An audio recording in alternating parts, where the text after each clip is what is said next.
Mysterious disappearances, strange clues, and twisted explanations of those who made it out alive. So, today we're gonna take on a couple of cases which are all filed under the same name, and that name is Missing 411. Let's get some answers.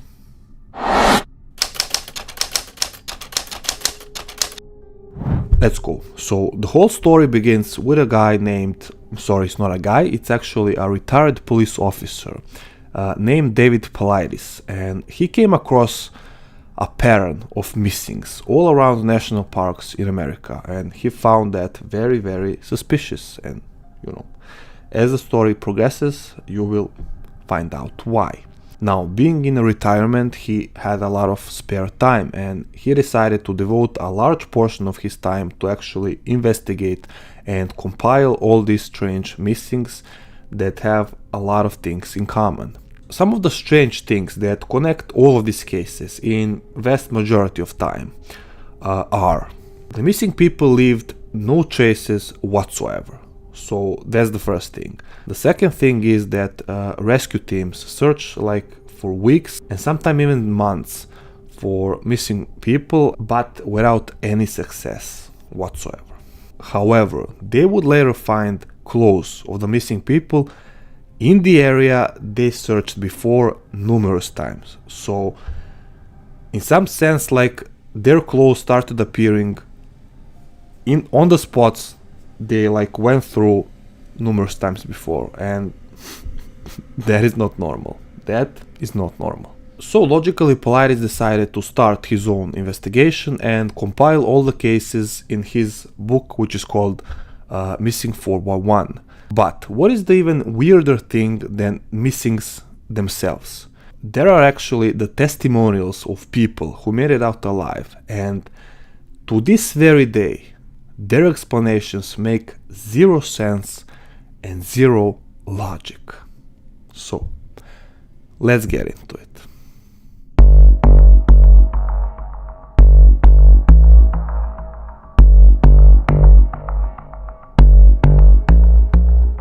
In February 1977, a 24-year-old guy named Stephen Kubaki went on skiing near the Lake Michigan. Alright? After he made it all the way down, he decided to take some rest. So naturally he took a couple of hours, enjoyed the nature, enjoyed the view. However, when he was ready, to go back on the track, when he turned back, he noticed that his tracks were gone. So he started panicking, and logically he started thinking that he was lost and he would have a very difficult time finding a way back. So, he got up and started walking, but very soon he started feeling very dizzy and soon blacked out. Now the things are getting super, super weird. Listen to this. So, when he woke up, it was spring. And he woke up in some kind of forest on a grass path. Alright? And he woke up in some kind of clothes, but not his. And he started looking around himself and found a backpack, which also was not his. The backpack contained some kind of sport shoes, sport sneakers, and a couple of glasses. I assume it was the glasses for the skiing. He grabbed the stuff and continued walking. Now, fortunately for him, he managed to find his way into the city, and he stopped a random person on the street to find out where he was. Which city he was in. And he got an answer that he was actually located in the city of Pittsfield, which is in Massachusetts. And by some luck, he had some relatives there, and he managed to find the house from the relatives and knock on the door. But here comes the shock. His relatives, cousins, opened the door, and they were in complete state of losing their mind. And Steven was like, "What's going on? It's me, Steven." and it turns out that he was missing for 14 months. So this is where the story gets like complicated. What the hell happened with the guy? And he was absent for 14 months, and he disappeared near the lake, and he woke up in spring. So very spooky stuff there. And the important thing to mention is that Pittsfield was actually located more than 1,000 kilometers away from the spot that Steven disappeared. So it's not a small distance, really. So the logical question was, what the hell happened, and, you know, where he was all this time. Now the search team found a pair of skis, logically his skis, nearby the edge of the lake. And because, you know, there were no traces of like footprints or anything similar, they just assumed the worst thing immediately. So, and he was not showing up, so everyone just presumed that he, you know, drowned in the lake. And unfortunately, the rescue team, the divers, like, didn't manage to recover his body because obviously he wasn't there. But that's the official theory. He drowned himself. You know, he was gone. He was dead. Now, when he got back, obviously that couldn't be the official theory. So they started, you know, like thinking now, researching what the hell happened and what could have been the cause of his disappearance. And some experts came to conclusion that he had like severe amnesia, and that he was like in some kind of I don't know how to call it, like fugue state. So he wasn't remembering anything in that period, so more than 1 year. So he was just wandering around in this fugue state, so everything was black for him basically, and that's it. And his case was actually taken on by some psychological experts who wanted to, you know, include his case in their study of psychology and things like that, with the brain and the head, and, you know. Now, before he went missing, he actually graduated linguistics, but he was so fascinated by his disappearance that he later graduated psychology, and he became so obsessed with his case that he wanted to find out what the hell happened, because nobody actually had the answer. So he ended up writing a book, something about quantum physics or something to do with math. I don't know the numbers. I'm not really good when it comes to that. But essentially, he writes in that book about the possibility of alternate universe existence. So some really, really heavy stuff. Let's go to the second one.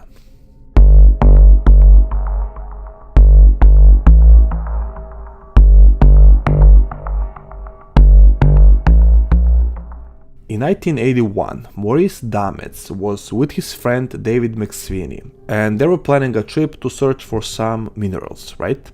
So they drive in some national park in Colorado, and they park in the bottom of the mountain. However, they still had like some 25 miles, if I recall, by some side roads until they reached their like final destination. Now, the thing about this place is that original local settlers who, you know, came there, they always claimed that this place was cursed or haunted or something like that. So logically, they gave the name Devil's Head. And that was very interesting fact, because Maurice was actually a theologist. I hope that is the word, theologist. And he ended up writing several articles and columns about arrival of the Antichrist in somewhere in 1970s. And, you know, it's some kind of a must thing when some person is like super religious, and on the other side you have the name like this. So it's basically like it's a pan with hot oil, and you just pour more hot oil on it. But I'm speaking nonsense here. Let's just move on. So the next step was excavation. So the search for minerals, and they divided in like two groups, two spots.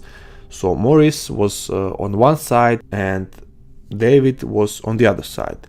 Now, Maurice was like in the ages, he was old, and David had a tendency of checking upon him every like 1, 2, 3 hours maybe.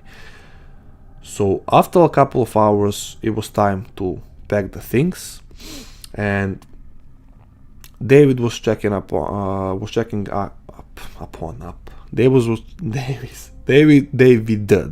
checking up on Maurice one last time before he went on to clean his tools. You know, like hammers and I don't know things they use to excavate minerals.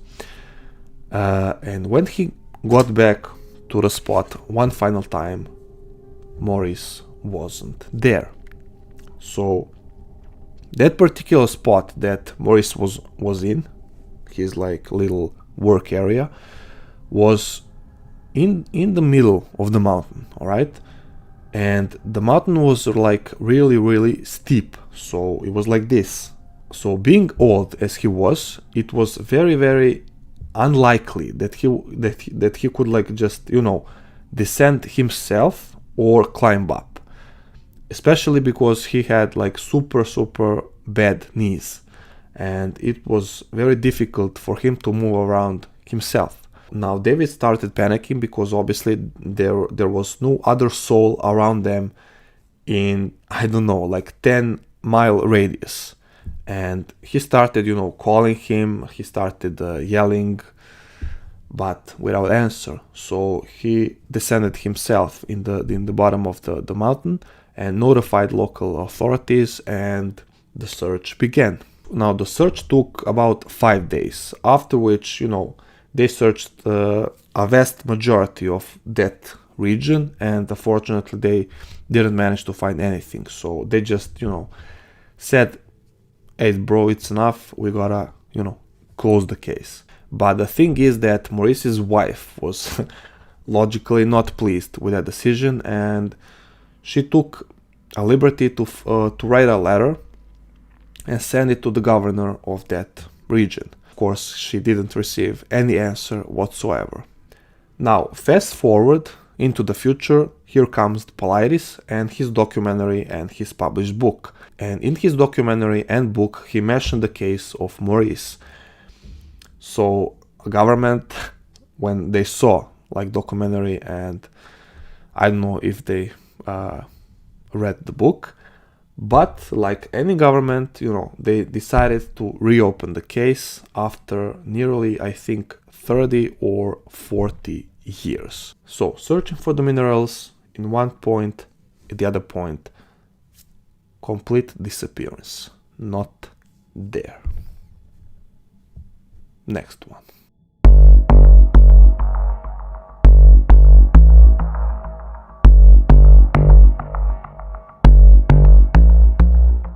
Alright, so this one, you can say it's like most recent one because it happened in 2018, in February. Jesus Christ, what's about this month? I mean February, like everybody started disappearing in February. Maybe there's some kind of connection, but I don't know. So Danny Philippis, a Canadian man, was skiing with his friends, alright? And after a couple of hours of skiing, his friends decided, you know, like, we're good for the afternoon, let's just grab some kind of hot chocolate or something. And he was like, yeah, I'm gonna make another one and then I'm gonna join you. So he started going back up, and for 2 hours he didn't manage to get down. So logically his friends were like, where the hell is he? Now they waited a couple of more hours, and after the answer was still not there, they decided to start a search party, and they gathered like a whole bunch of people. I think it was 130 people in total, which were at that mountain in that particular time, and they all started, you know,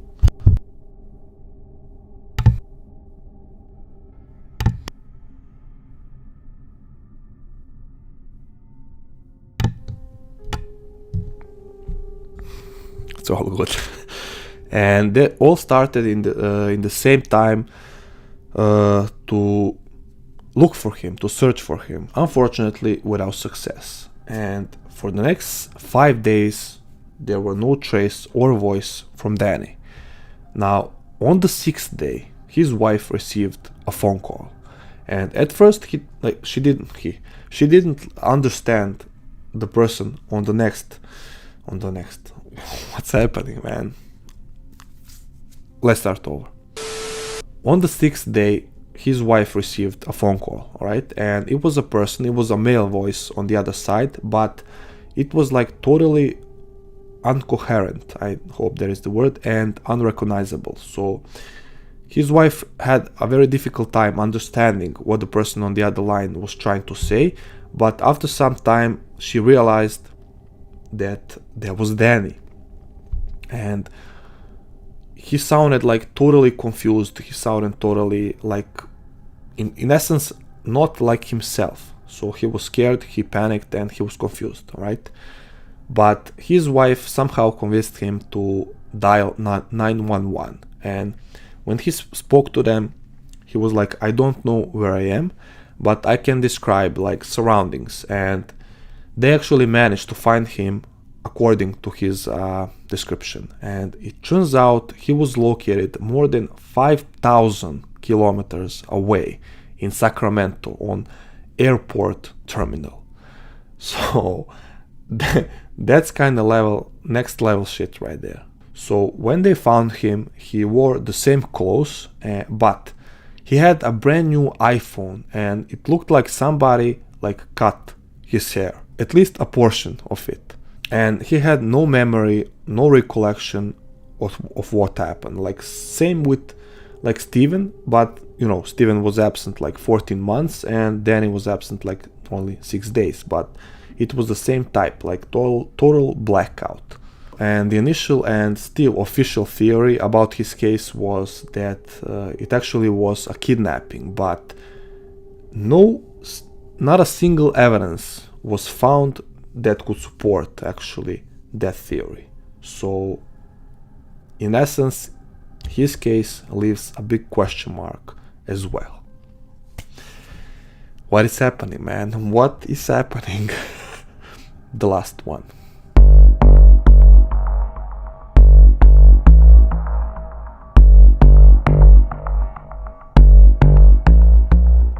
In the summer of July, I think it was 4th or something in that period, the person named Mike Peterson was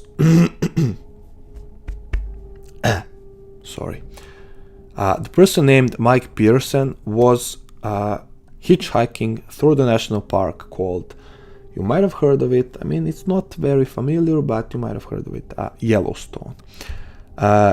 So right from the start, it is very important that we mention that he was very, very experienced in that field and in that region. So he was very good supplied, and he carried a firearm with himself. So just for the case.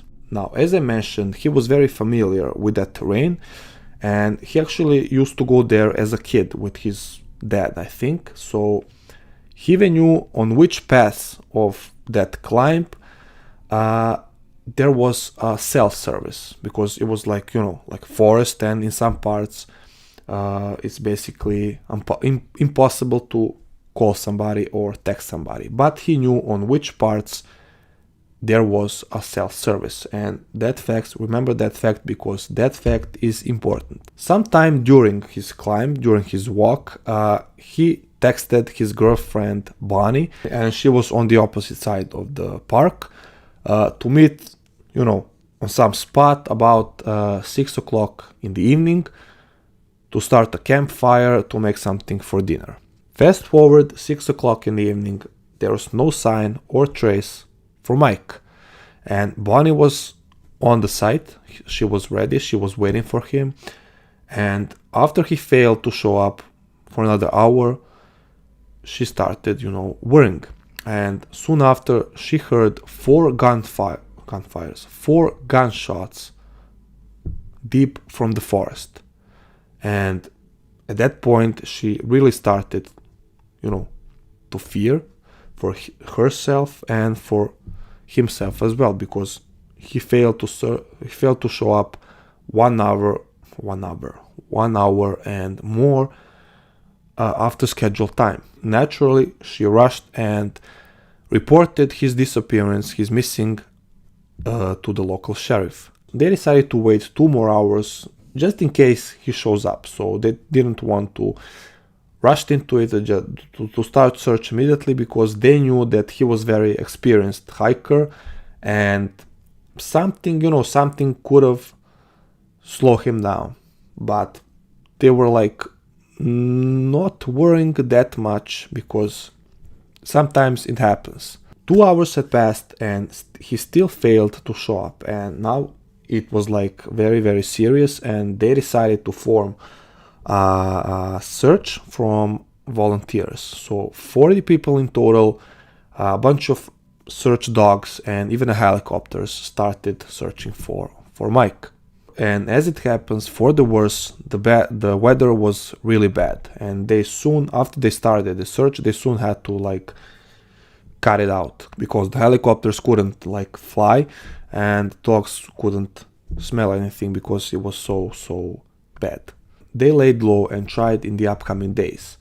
Now 3 days later they found him. Unfortunately, they found his lifeless body, and he was located in the area called, I think it was Beavers Creek or something similar. Forgive me if I'm mistaken, but I think that was the right location. So Beavers Creek. So they started searching the surroundings, and 1 kilometer up the stream they found a bear spray, so the spray that repels bears, and they found his vest. Now his gun was found on completely opposite direction, so that was upstream, and his gun was found on completely other side of the creek, which was very strange itself. They first theorized that bear was actually responsible for his death, but of course, after examining his body and the surroundings, they concluded that the spray wasn't used. There were actually not a single evidence that bear was even there, and his body wasn't injured, for example, from a bear attack.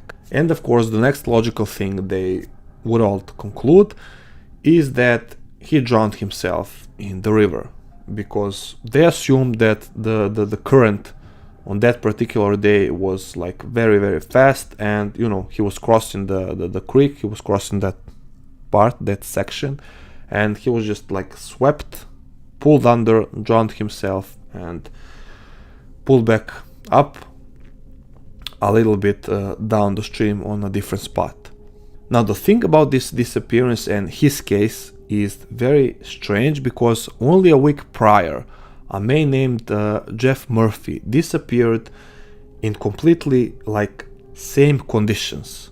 All right, so in the late afternoon, after he went hiking, after somebody waited for him, so they were like connected, and his disappearance like pulls the strings on some unlogical answers and questions. So for example, if he knew which parts of that particular path have the cell phone service, why he just didn't call his girlfriend and said or texted, I'm gonna be late, or this on that? So he obviously didn't do that.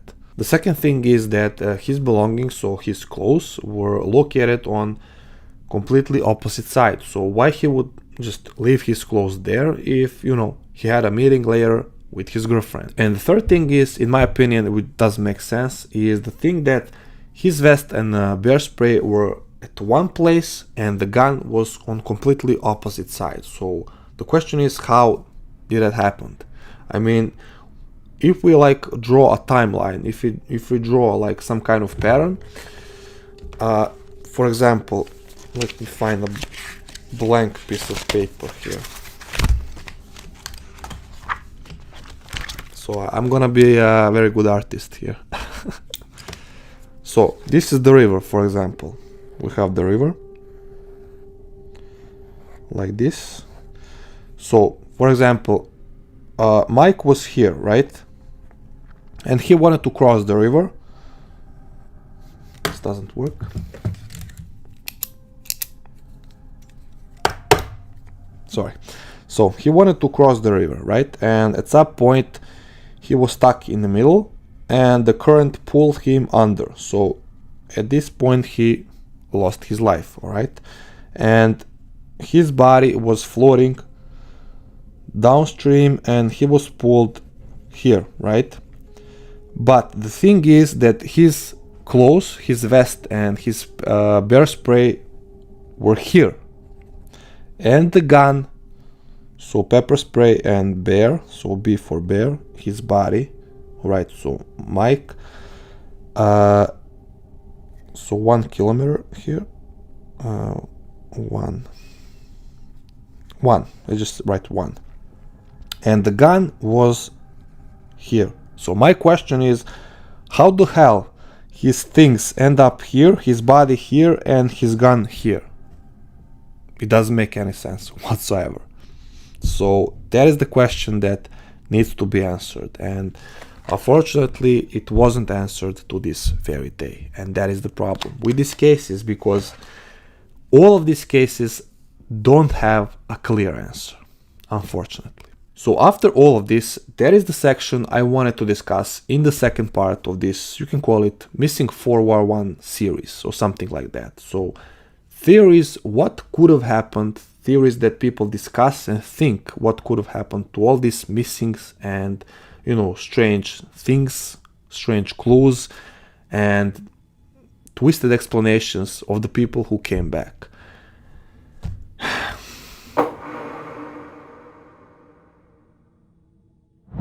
I'm all set up. If you noticed, I got my broken watch, I got my loose tie. I got this shirt that I completely destroyed because I tried to iron it myself. So I don't know if you can see this, but there's like a big black stain here, and after this episode it probably is gonna hit the trash. What you gonna do? So what is the plan today? This video is like extension of the previous one, so we're gonna deal with a lot of theories of what could have happened to missing 411 cases. And after researching, after digging some things, I came across a lot of theories, and the problem is that the people are so creative in their ideas and, you know, what could have happened, that I needed to divide theories in 2 sections, right? So in essence we have this kind of theories right here and this kind. So you get the point why they should be separated. However, before we move into theories, I think it is completely fair and appropriate to discuss a little bit about David Paulides' background, because I only briefly mentioned in original video that he was a former cop. So in order to understand how missing 411 thing became a thing, you know, we need to go back to the roots, and Paulides is the one responsible for creating this whole thing. So without further ado, I think this video has the potential to be the longest one so far on this channel, because I like to talk and I'm gonna talk a lot about this theory, about these theories. So lay back, grab some coffee, grab some lemonade, something to eat, popcorn, chill basically, and let's discuss some theories. Bam.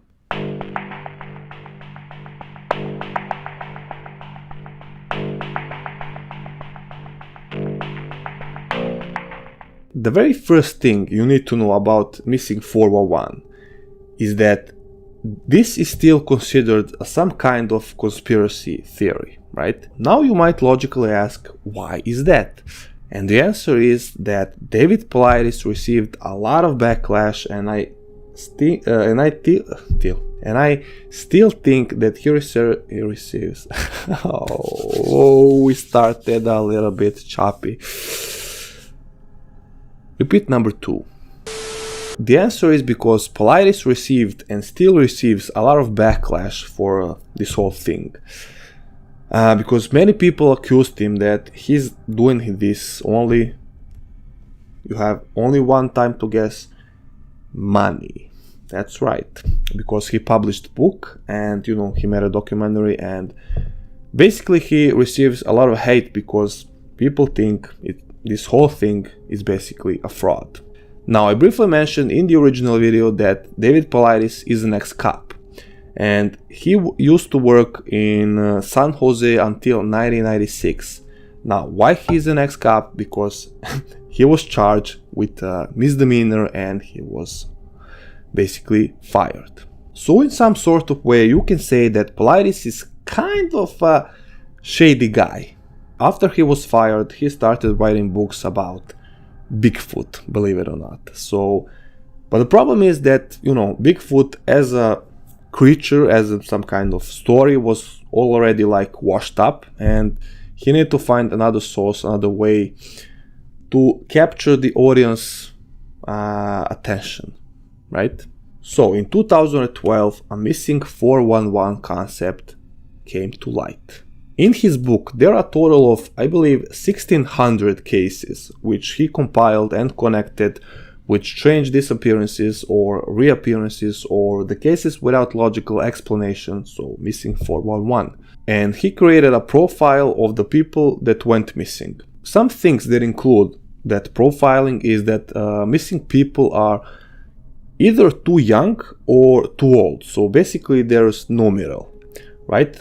They're also highly educated, they are mentally ill or physically disabled, and more recently, they all wore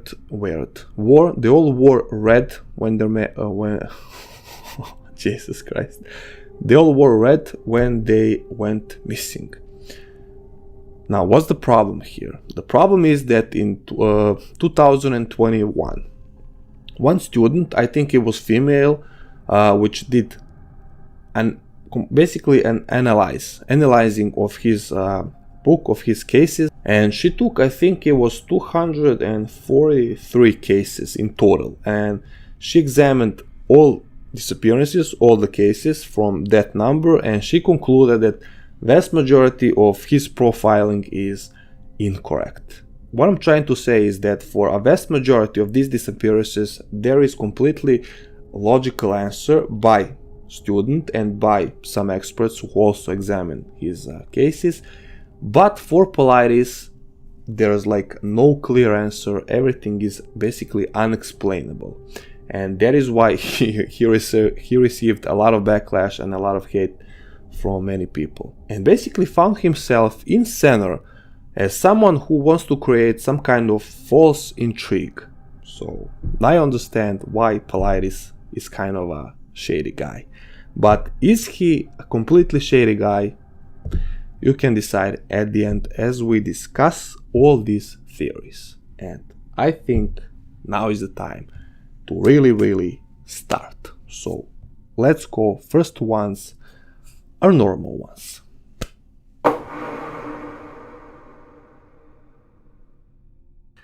I decided that I want to start these normal ones with the most possible ones, and as I get further down the line, the chances are getting a little bit lower. So the first one and most probable and real one is basically accidents. Accidents happen. If you think about it, this could be the most logical and normal explanation for the people that went missing. I mean, there are so many things that could go wrong, starting from people getting lost. They're simply getting lost. So no matter how experienced you are, no matter how very well you know the terrain, some things can just happen. Car can break down, weather can get like really bad, you can get stuck in some situation, you can't find your way back. Those things are simply things that happen, and those are the things that Paulides just sweeps aside, just is not possible. So the thing is that I agree, some cases here are really unexplainable. For example, Stephen Kubaki's disappearance, and Danny's disappearance as well, returning after 6 days, returning after 14 months. However, the problem is, no matter how many theories there are in total, we just can't put all the cases under one thesis, one theory, right? Because it's simply not possible. Some cases, many cases are different, and every single case requires kind of different explanation. But in terms of normal things, I think accidents deserve to be number one, because it just can happen. It is simple as that. Second one. What kind of channel would this be if we didn't mention murder, right? So if you think about it, and I'm saying this again, it is completely impossible that all the cases could be connected with one theory. However, some cases can be connected with murder. And like I said, if you think about it, put yourself in a position of the culprit, right? Of maybe serial killer.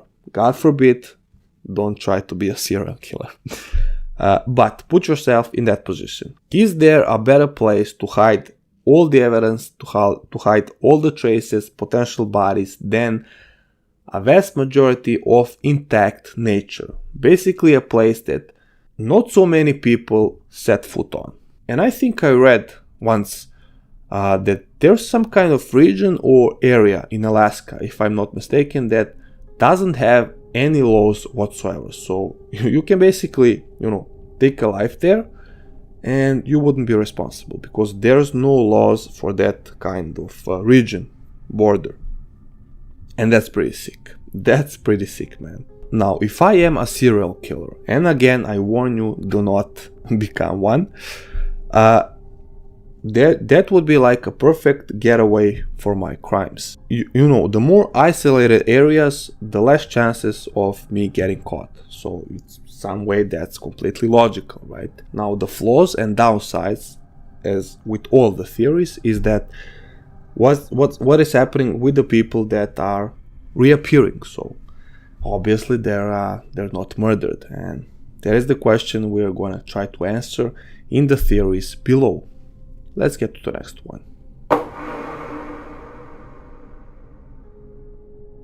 I'm gonna need some help from my American audience on this one, because I don't know what kind of animals live in national parks in America.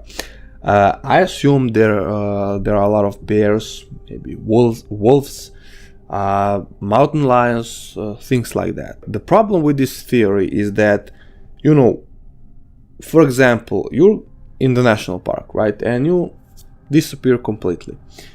Now, if some kind of animal, grabbed you and dragged you with him or her, I don't know, I don't want to discriminate.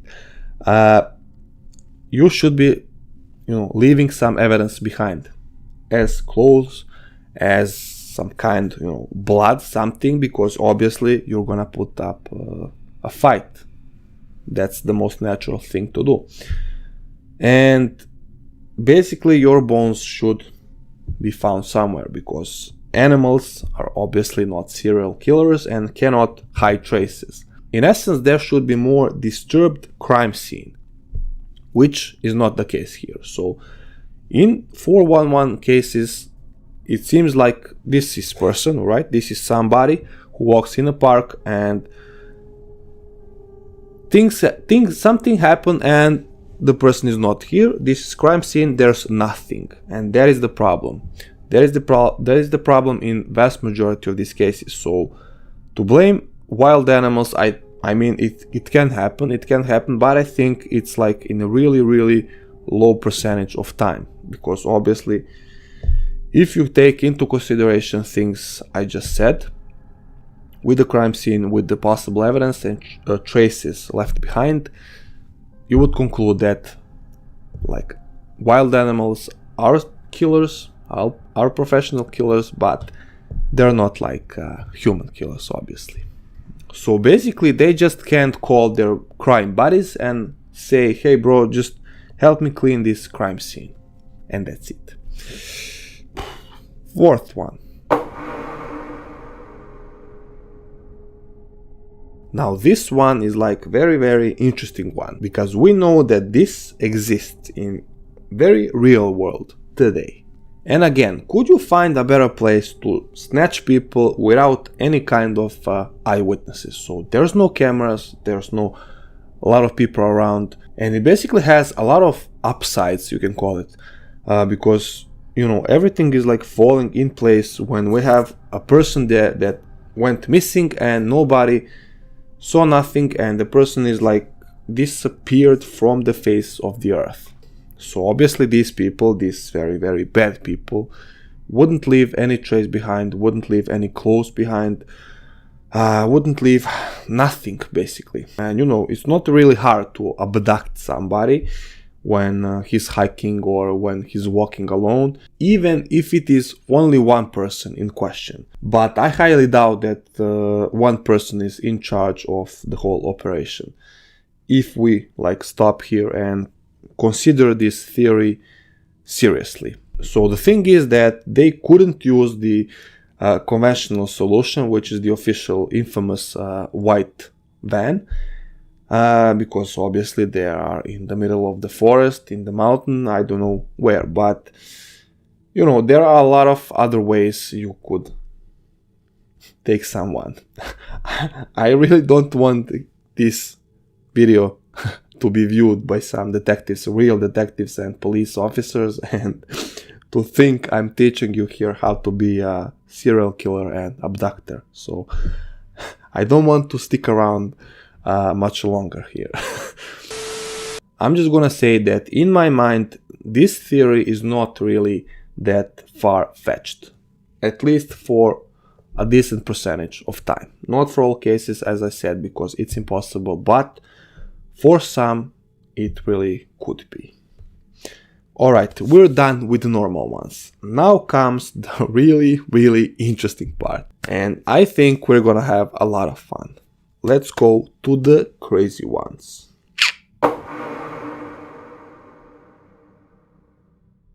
I'm gonna open this one with the most obvious answer and the most obvious culprits and the most obvious suspects anytime, every time, from the existence of this world, not this world, but from the 1960s. And you got it. So aliens, man, aliens. And I actually have a question here. Can something in this world happen, pass, or something without the involvement of aliens? So the little gray or green guys that live far, far away up the sky or live amongst us. So I don't know what kind of believer are you, but there are a lot of theories about, I don't know if I should say that this out loud, but lizard people.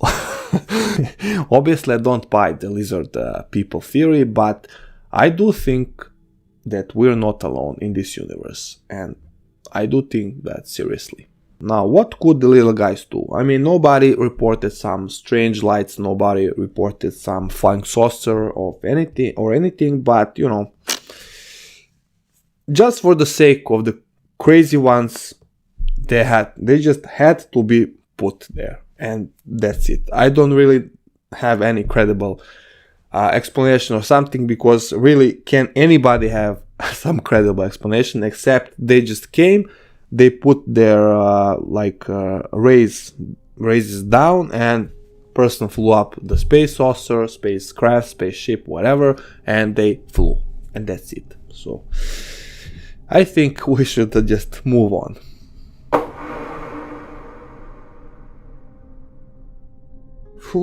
Again, I hope nobody from the government, police, or private investigating sectors are watching this, because I really don't want to be arrested, man. But when it comes to government, man, I think the only purpose of the government in this world is to, live off of us, and that's it. They basically don't do anything that serves us, and we're supposed to be the masters, the democracy. We're supposed to be the ones which are in charge, and the people working in a government should be the ones that serve us. But in some sick, weird way, people forgot what democracy is, and the tables are turned around, and it turns out we're the slaves and they're the masters. So, some strange world we live in, indeed. what is the theory that government is in question? Now, the first thing is that I, as an individual, don't believe a thing that government says. So, for example, if somebody from the government is on national television and, he's just getting introduced and says, "Good afternoon, my name is blah, blah, blah," I immediately need to stand up, go on the window and check if it's actually a day. So, there is kind of level of trusting that I have into the government. As far as the theory goes, it says that government is doing some weapon testing deep in national parks, deep in forest, and logically we could all assume it's some kind of chemical weapon testing, because obviously nothing strange would happen if they used basically AR-15 or RPGs or standard infantry weapons. And of course, after they finish all their testing, they just casually cover up all the evidence, which is, doesn't surprise me in real world, because they do that a lot. And actually, I'm gonna cover 2 cases in the future which involve possible government cover-ups. So that's I should have put the government weapon testing in the normal ones. At least not maybe weapon testing, but government involvement, government cover-up. So because it's a daily thing, so it occurs on daily basis. So maybe I made a mistake. It's not so crazy one, but the next it is really. The next is crazy. When I first saw this one, I gotta admit, I laughed a bit, right? So maybe it's not okay to laugh, because we obviously talk about people that disappeared, but this theory, I know, it's crazy, man. It's just crazy. And it says that whole bunch of people live in the mountains, live deep in the forest, and basically that is a clan of cannibals that takes people, and what's the next step. They don't hang out with them, they don't watch TV together, but some really, really dark and heavy stuff. Now, when I read about this theory, I immediately remember 2 movies. So the first one is Hills Have Eyes, and the second one is Wrong Turn. So for you guys that don't know, and I highly doubt that many people don't know about these movies, this is basically a bunch of people, deformed people. I don't know if there are some kind of incest product or something, but definitely they're not normal, physically wise and mentally wise. They live in the forest and, hunt people for entertainment. So when some happy bunch of people decide to go camping into the forest and, have a good time, basically they're doomed to gruesome death from the very beginning. And I know this is supposed to be like a really horror movie, but I always have like a good chuckle when I watch them, because it's always like this dumb plot with some group that is in the forest, and these people start hammering everybody with the arrows through the head, with axes and stuff. And only logical decision and answer from the group is that they should split. So it's like watching a Scooby-Doo or something. So we have a lot of lunatics that hunt us 24 hours a day, and instead of being together in group, we should split up one by one and basically peacefully die. I mean, not peacefully, because obviously they're gonna torture you, but okay, we're getting off the track here. This is not about the movies, but with the clan of cannibals. So let's get back, man. Let's get back on it. Now, what is my opinion? Is this possible? Well, I gotta admit, this is very interesting theory, and I think some kind of similar thing happened actually. It was like 16th or 15th or 17th century. I can't really recall now, but it was either in England or Scotland, something like this. So there was actually a family of cannibals that lived somewhere in the mountains, in the forest, and they actually used to terrorize local villages. So it's not really far-fetched, but I highly doubt that this is the case here, because I mean, we live in 21st century, so. But I don't know, there are a lot of dark and heavy stuff in the forest. So Clan of Cannibals, definitely an interesting idea. I think a fan of this kind of movies came up with this theory. So it's a crazy one. Definitely deserves to be here. The next one. I have a question. What are the crazy theories without aliens and without the most mythical creature that ever lived, like, in America? So the creature that is connected with David Paulides, because he wanted to cash in on some books about it.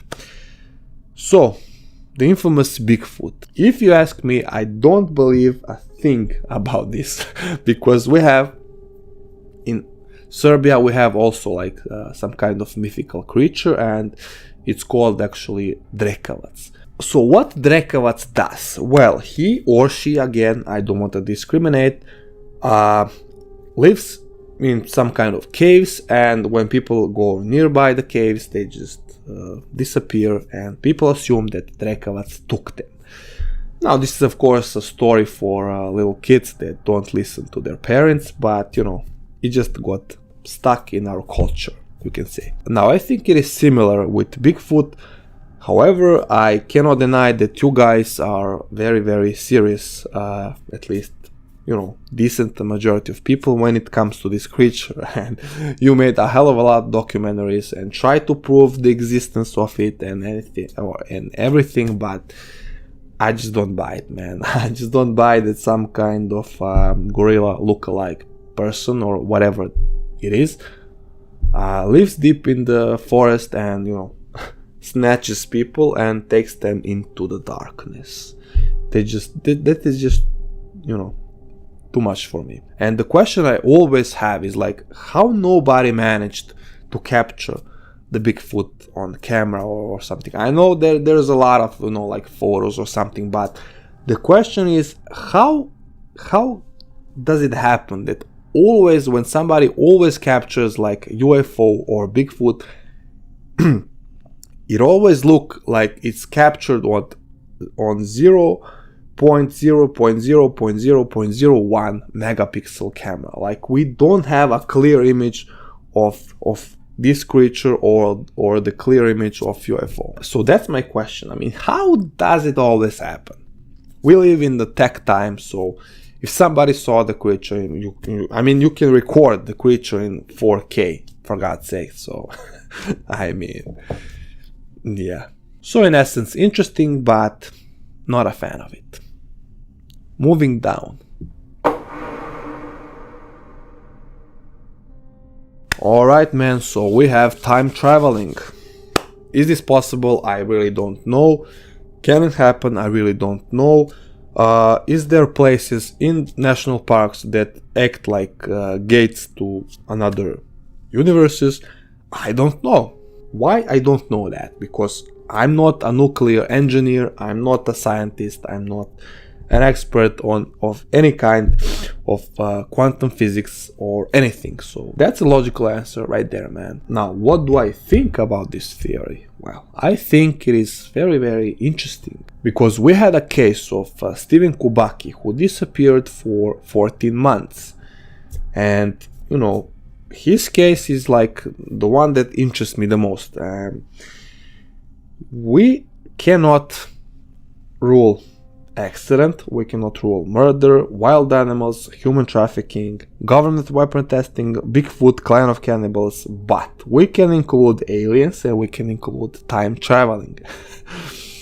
So obviously I'm gonna scratch aliens right there. And time traveling is it seems like such cool and interesting concept, man, like bending time and opening some new gates and portals to different universes. But we can all just, you know, speculate what the hell happened with the guy. Did he, you know, went somewhere? Did he looked upon himself from different spot, or there is like a real possibility did he just made it all up. The only person that actually knows the answer to this question is Steven himself.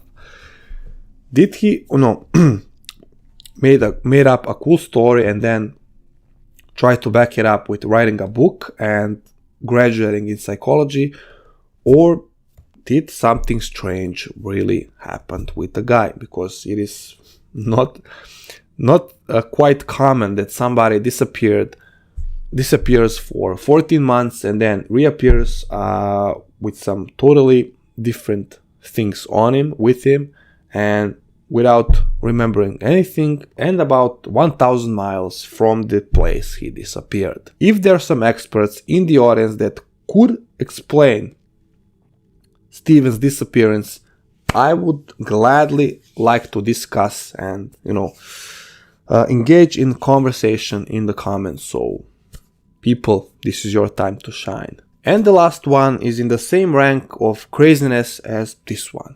So let's go.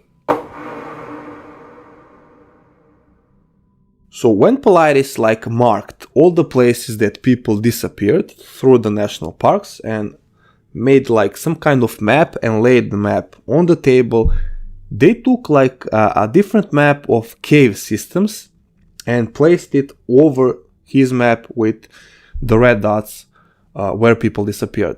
And allegedly it turns out that map was 95% a match. So did the people just went into the caves and disappeared, or something grabbed them? I don't know. But if that map is if that map is not fake or something, it's really interesting to see that, that kind of resemblance, that kind of coincidence, you can say. But again, what about the people that went back, the people that appeared dead? What about them? They didn't disappear. So that's a problem there. Again, with the people that are really creative, they came up with some theory that some people are living in those caves and they're just kidnapping people. And others say that creatures, some kind of creatures, live there in caves and they do the same. And the third one said that those caves actually mimic some kind of portals. So portals to different dimensions, portals to different worlds. I don't know, man. I really don't know. But that's kind of really far-fetched thing right there. So it all depends on what you believe, really. And I'm a guy that likes to believe in normal things. So I'm not a skeptic. I'm a really open-minded guy, but I want my evidence firm. I want my facts straight. I don't just want to conclude something happened, based on some sci-fi scenario, even though the case could be super weird and strange. But I always lean on the normal ones and try to look for some explanation. I mean, the easiest thing you could say is just yeah, he was transferred on a different planet. Aliens took him, Bigfoot took him, clan of cannibals took him and put him in a stew and cooked him for dinner. I don't know. But basically, I always like to try to back up some theory with some possible answers and facts. So that's pretty much it. But this cave system theory is really interesting if this map blends in. If it is true, then it's really interesting. But as I said, far-fetched. So that was mine very poor explanation of 10 theories I came across, but I hope we can have a good time in the comments and discuss some of them. You can discuss normal ones, you can discuss crazy ones, but I'm really interested in hearing what you have to say about all this. So basically it's time for me to go to my real work right now, because I have an 8-hour shift ahead of me. This was really interesting. I'm gonna see you in the new one, and as always, thanks for watching and stay safe, everybody. Detective out.